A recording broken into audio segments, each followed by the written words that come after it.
Sweet monkey turds, we have some fantastic action for you guys today. We are going to fight not only regrow ceramics, not only something even more intense than that, we're going to fight a BFB.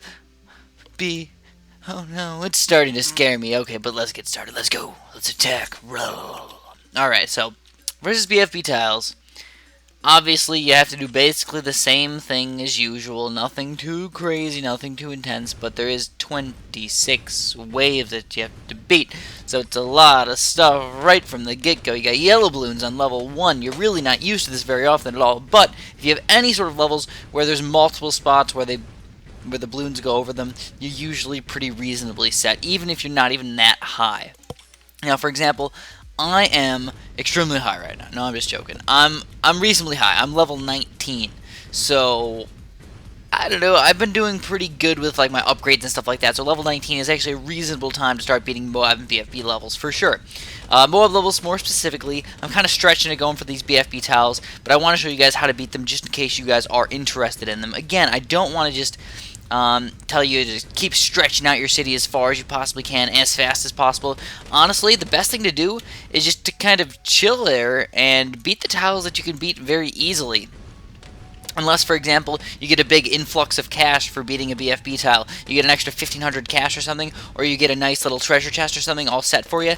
Go ahead, beat those things. That's a good idea. Get that extra cash. Buy some awesome things that you can get with that cash. But if you're just trying to spread out your town just because you can, because you want to be able to beat a BFB tile, it's probably not the best thing to do, at least in my opinion. I don't know. I wouldn't do that to my city if I wasn't trying to make videos and helping you guys out in the long run.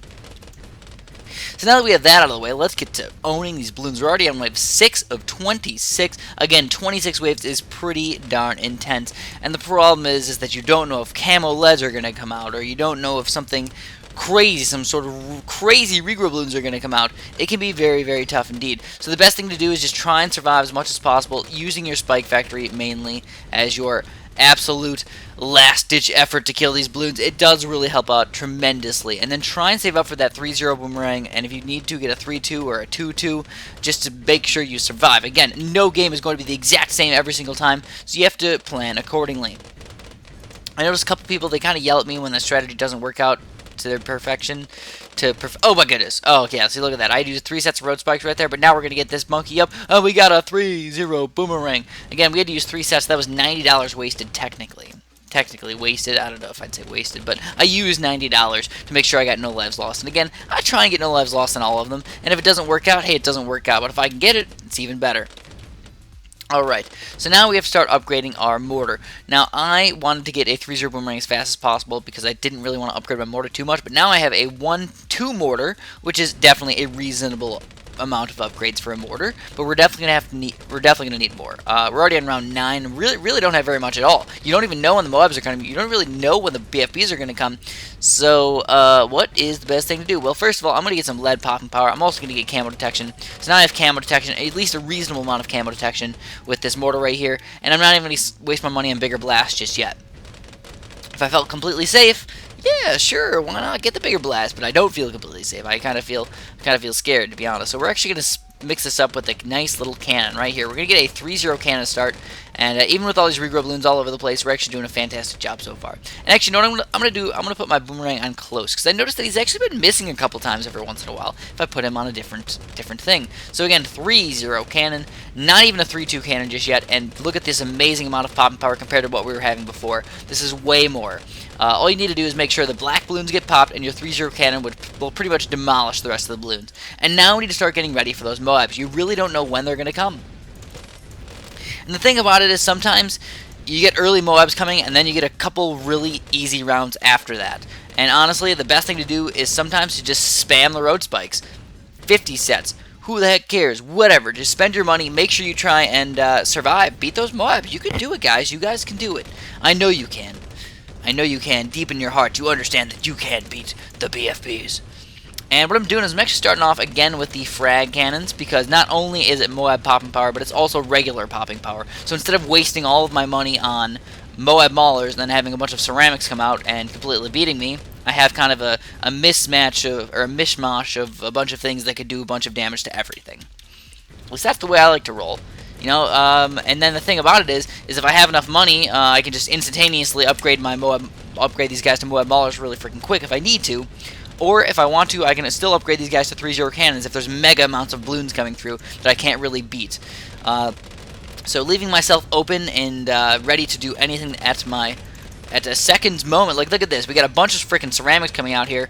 So we are going to get one more 3-0 cannon right now. And that helped deal with those ceramics. I know it's kind of sad to get another 3-0 cannon. We really didn't want to, but it helps out. But that's also less Moab popping power.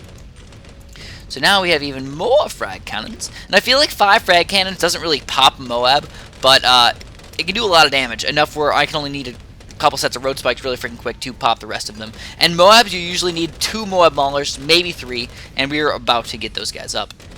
Bam, 1 Moab Mauler down. Alright, let's go for 3. Go for 3 here, guys. Yeah, and there's a lot of money right there. A lot of money indeed. I like it a lot. When you see a bunch of rainbows coming out, or you see a bunch of ceramics coming out, once you get enough towers like this, you actually feel good. You're like, oh yeah, I'm getting a bunch of money. I like money. I like money a lot. Do you guys like money? Because I know I am definitely a big money fan. You know, having a bunch of money to roll around in money. I actually, the other day, I had like a bunch of singles, and I just walk up to Amanda, and I'm like, look at all this money, Amanda. What are you going to do? And I threw it up in the air, and I danced in the rain of my money.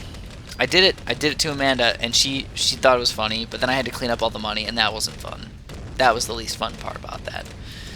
So, you know, you have fun doing certain things, then you don't realize the consequences of picking up all your money off the ground, and then it's just like degrading. It's like, oh man, why did I even do this in the first place? I could have just had a nice stack of $1 bills, but instead I was being silly. So 3 Moab Maulers is enough for now. I'm definitely going to need more popping power. Popping power, popping power, popping power. And honestly, one of the best things to get, even though it seems kind of silly, is this guy right here. What? Why? An ice tower? Why? Oh, there's the first Moab, so let's see if we can take this down. There's actually 2 of them, so there's 1. And it looks like we're going to do pretty decent right now. We got 2 Moabs down. Our 2 3-0 cannons are doing fantastic, and we are going to be able to pop those Moabs. Like I said, 3 Moab Maulers, definitely good enough for Moabs, but BFBs, not quite as easily beaten with 3 Moab Maulers. And now we got it, the Ice Shards. So you guys are going to see how fantastic these Ice Shards can actually be for popping power. The good thing about the Ice Shards is the more balloons that are there in the range of that thing, the better it is off. The better it's off. If you get a billion balloons right in this area right here and they get frozen, it's going to explode a trillion Ice Shards everywhere. And everything is destroyed, and it's awesome. I like it a lot. So already on round 21 of 26, so pretty darn intense here, but as you can tell, we're doing fantastic. We're really having no problem so far. Now, the Ice Shards upgrade really isn't that expensive either. I think it was like $5,000 to get that upgrade, which for this amount of popping power, really, it was not. I didn't think it was that bad at all. And I'm just going to get some more Moab Maulers for those BFBs. And positioning, as far as positioning goes, I kind of put them right here because not only do they get the first shots out against the Moabs, which I wanted, they also get a second attack. They get a second wind attack against these guys to make sure they are going to officially destroy all the Bloons as well. And of course, make sure your Moab Maulers are on strong. Don't forget that's nonsense. Yeah.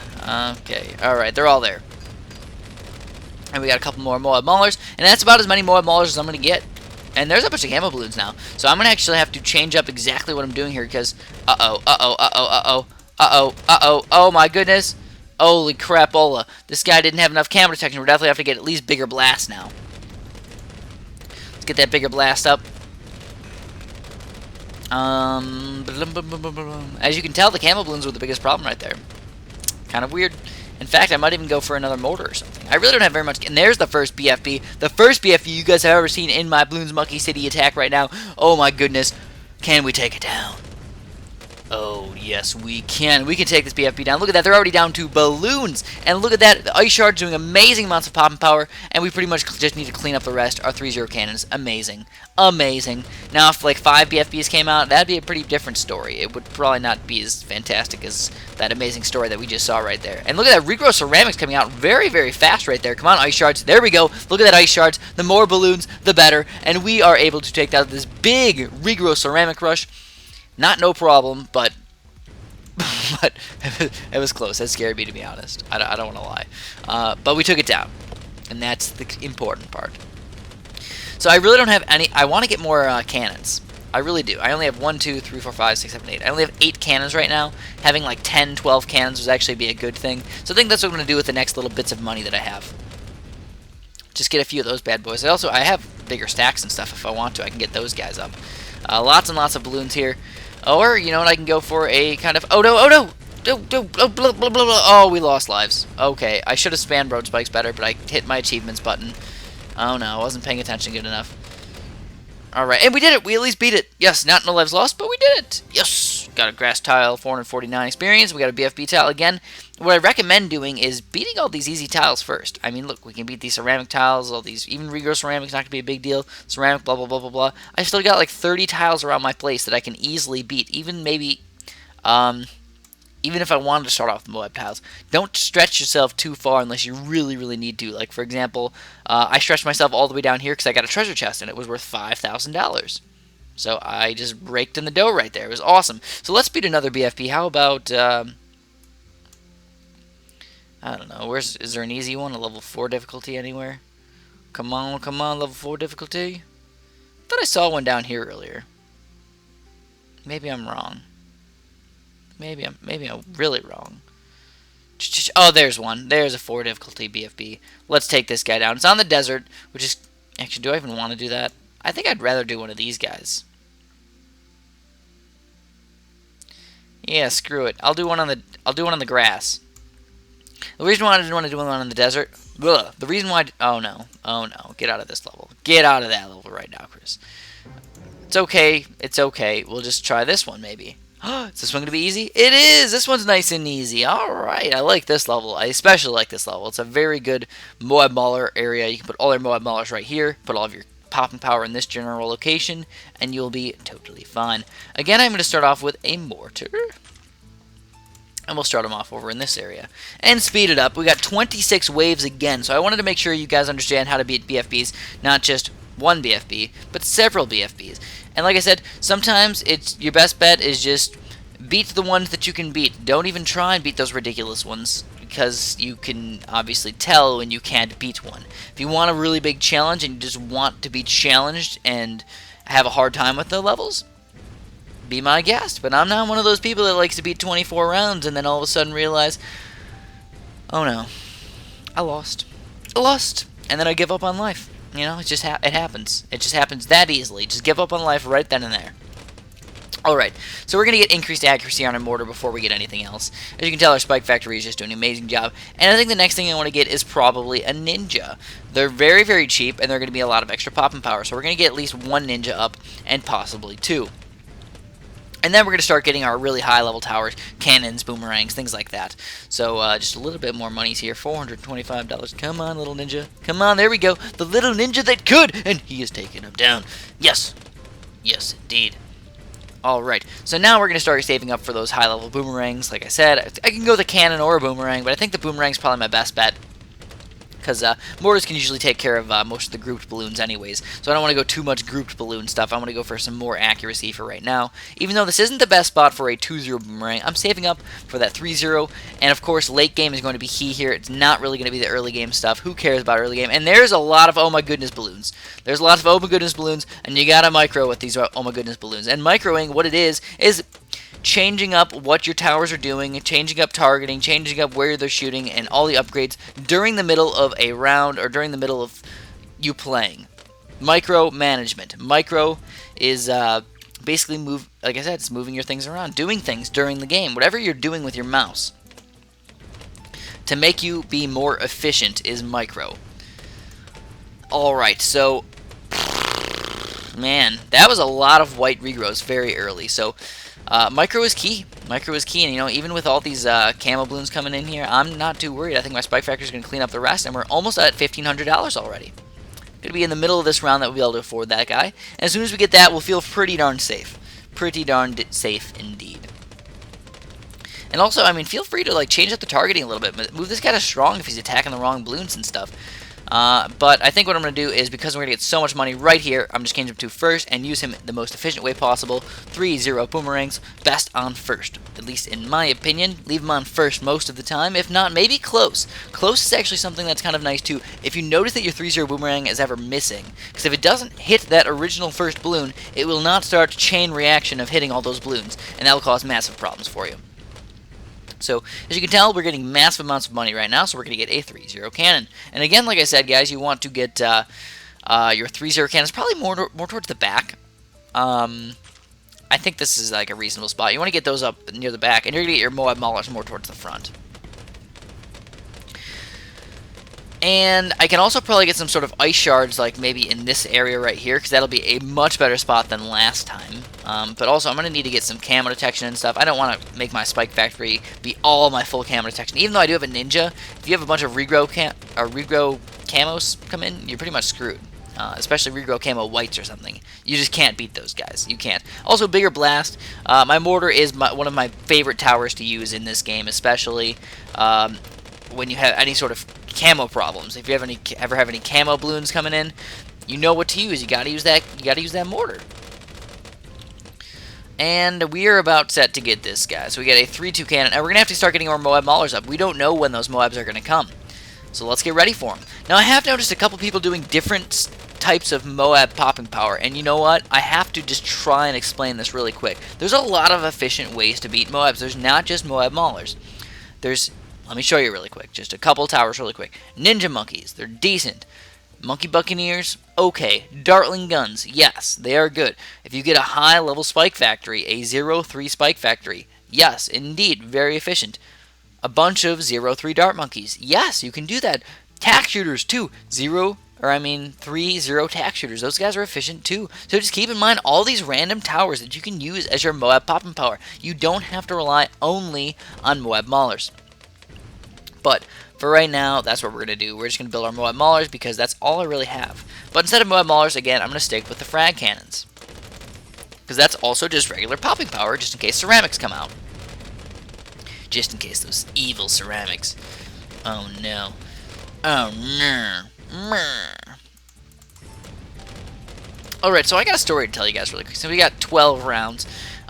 So I drove home today from work, and it was actually snowing for like 6 hours today, which is, I don't know, interesting. I mean, it's December 8th, and that was the first snow we got this year, or the first like real amount of snow. It was like an inch maybe. It wasn't too crazy or intense or anything like that, but it just reminded me of all of the first few times that I actually drove in the snow. Because the people that I was driving home with were kind of going crazy. I saw somebody get in an accident. I saw somebody get stalled in the middle of an intersection, which I don't know how the heck that happened. But a lot of crazy things happened on my ride home. And it reminded me of when I almost got in an accident. And I wanted to tell you guys a story really quick, because maybe you guys can learn from me. If you guys are just about to drive or something like that, or you're about to get your permit maybe, this could maybe be a little interesting for you. So if you live anywhere where there's a lot of snow happening, be freaking careful in the snow.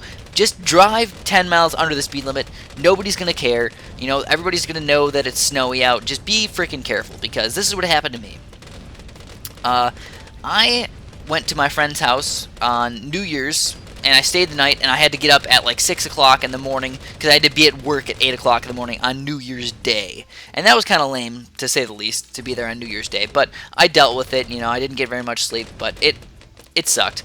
I'll agree. It sucked, but I did it anyways. And it was the first snow that I ever drove in. And it was probably like 2.5 inches of snow, but they didn't really plow the snow. And I was just thinking, oh, this really isn't that bad. I was driving through the regular subdivision and stuff, and I was like, this isn't that bad. Why do people always say that you have to be careful in the snow? Those people are stupid. And I was, of course, being this stupid teenager thinking, oh, I'm all powerful and I'm never going to get in an accident. I'm never going to have anything bad happen to me. Yeah, okay, so I was driving about maybe, let's make sure all these are on strong. I was driving about like 25 miles per hour down the subdivisions. Everything went fine. And then I started driving out into like the regular streets where it's like 45 miles per hour. And I was like, oh yeah, this is going to be no problem. Let me get up to 30. And then I'm like, oh yeah, no big deal. Let's go up to 35. This isn't even slippery at all. All of a sudden I get to about 40 miles per hour. And then, guess what happened? I just do a straight up 360 in the middle of a road in like a busy street. So I just started spinning, doing a full, like, I didn't even fishtail. I just spun. Did a full 360 in the intersection, and I just went, oh my god. I just didn't know what to do. I was just kind of freaking out, you know? I was just like, well, good thing there's nobody here right now, because if there was anybody anywhere near me, I would have gotten in a gigantic accident. Because I was going 40 miles per hour, and I just did a full 360 in the intersection. The cool thing is like, because it was a 360, I just kept driving in the same direction. That was kind of cool about it. You know, it almost made me look like I did it on purpose. Could have looked, if I got it on tape or something, could have pretended like I did it on purpose. I definitely would have pretended. But now you guys know the secret. The secret's out. I didn't do it on purpose. I just freaking spun out. So anyways, the entire way home beyond that, I was kind of just still like, oh my goodness, like my heart's still beating, having like not really an anxiety attack, but still like kind of freaking out a little bit. And I drove like 20 miles per hour tops, like the rest of the way home. I was still pretty freaky about it. And then not only that, but I got to this street by my neighborhood. It's pretty close to my house actually, and there's a giant hill that I have to go up it, and I started driving up this hill. I had to like make a left turn into it, so it wasn't like I could get a bunch of speed going up the hill. So anyways, I make a left turn, and I start trying to drive up this hill, and I get about halfway up the hill, and I'm like, oh, this is going okay, and then my tires just stop having grip. They just stopped having grip, and guess what happened? I started sliding backwards, and not only did I just start sliding backwards, I started sliding backwards on where my car was facing sideways. So this was just plain ridiculous, guys. It was the first time driving in the snow. I spin out and do a 360, and then I go sideways down a hill, back into an intersection, believe it or not. An intersection. And guess what was coming at me? A giant freaking snowplow. So I'm freaking out right now. I'm sliding down a hill, got a giant snowplow coming down, and the snowplow barely dodged me. Good thing snowplows have a gigantic, awesome wheels made for the snow, of course. So that freaking helped me out. But it still was not the best thing in the entire world, because I had to go back up this hill, or there's pretty much no other way to get to my house, really. Because we have to go up a hill somewhere to get there. You know, of course, maybe it's more gradual somewhere else, but I just wanted to make it up this hill. And I tried it again, and luckily enough for me, I made it up the hill this time. But do you know what it's like to slide sideways down back into an intersection and really not know if there's cars coming or something? It's not fun. I had a lot of bad happenings to me in my car. I had a lot of bad happenings. Just another time, I might tell you this story another time, but I had my brakes go out of my car. Yep, straight up my brake line, and my car broke. Yeah, it broke, and I didn't have brakes anymore. It's kind of like one of those movie things, like you're going on a cliff or something, and all of a sudden your brakes stop working, and then you just fly off the cliff, and then they find out that, oh, they were cut or something. No, mine just broke, yeah. Fancy that, mine broke on me. Alright, so we got a bunch of Moab Maulers up here. That's enough BFB popping power, but it's definitely not enough balloon popping power for BFB, so we're definitely going to have to get some more. But what I'd like to do is, like I said, I want to get some ice towers up here. So let's get at least one ice tower there. I think I'm going to be able to pop one BFB pretty easily, but two is going to be a little bit tougher. Yeah, look at that. Yeah, it's a little tough. So let's try and get these ice shards up. It's going to be another $2,000. And I'm actually going to get another ice tower here as well, but I'm going to wait until I get that $2,000 upgrade first. 4 more rounds to go. We have this round and 3 more rounds to go. So we have this round and then 2 more rounds, and we should be pretty much set to go, guys. I don't see how we could possibly run into too many problems right now. Again, the only way we could possibly lose if like 3 or 4 BFBs come out at the exact same freaking time, or they come out perfectly spaced, or my Moab Maulers really don't want to attack in the best way possible. And yes, BFB, just one last BFB. Level 24 has been defeated. And we're about to get the $2,000 upgrade. I'm going to feel a lot safer once I get that. And one thing that I do have to recommend is try and go with at least 2 mortars or something more for camo detection than just one silly little mortar. I'm going to try and just keep in mind that I have to micro this guy if camo balloons do escape. But what can happen is you can have, like, especially on those ones where they get even longer, you can have a BFB or something come out.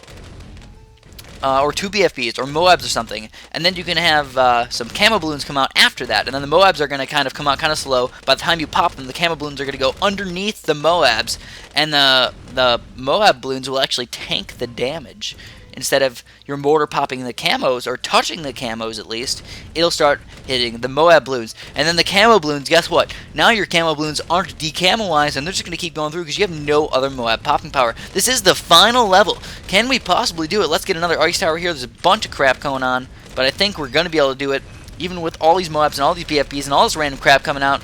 Come on, ice shards, do it. Yes, ice shards completely destroyed those, demolished them, and it looks like we are going to end up defeating this next BFB level. 2 level 4 difficulty BFBs have been completely destroyed, and we are the champions.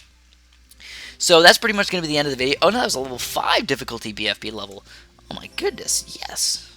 Yes, and that's another thing that I really don't understand. I think that, never mind, maybe, I don't know. I thought this was a 4 difficulty, but maybe they change. I'm not sure. Do they change? I feel like they change on me. After I beat like a BFB level, they're just like, yeah, you know what? He beat that one. Let's make it more freaking difficult against him. Yeah, that could totally be the case.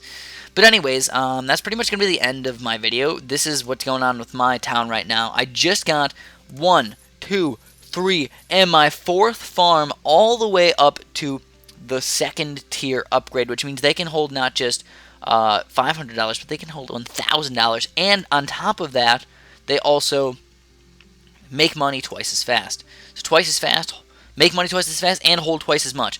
So it's a lot of money, because it's $80,000 just to upgrade those 4 farms. Plus, on level 20, you already have to get another 20 grand to buy your next farm. So yeah, kind of ridiculous right there. But hey, it's worth it. It's definitely worth it. Instead of coming here and getting 2,000 every hour, you can get 4,000 every single hour. It's awesome. And you can get even more farms every single 5 city levels. So that's extremely helpful as well. So, like I said, that's going to be all for today's video. Any suggestions, please put them in the little comments box down there. I definitely like reading those, guys. Some of them are just a little hard for me to do right now, especially with my lack of time.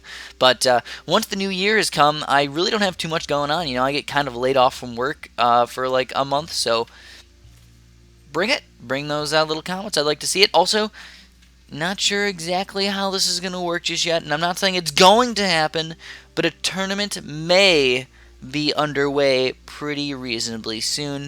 It's not going to be a same type of tournament where we do brackets. It's going to be a little bit different, but hopefully it'll be pretty darn fun. So if you haven't subscribed yet, oh my goodness, do it right now. And if you like the video, please press like. Thank you for watching, and have a great day.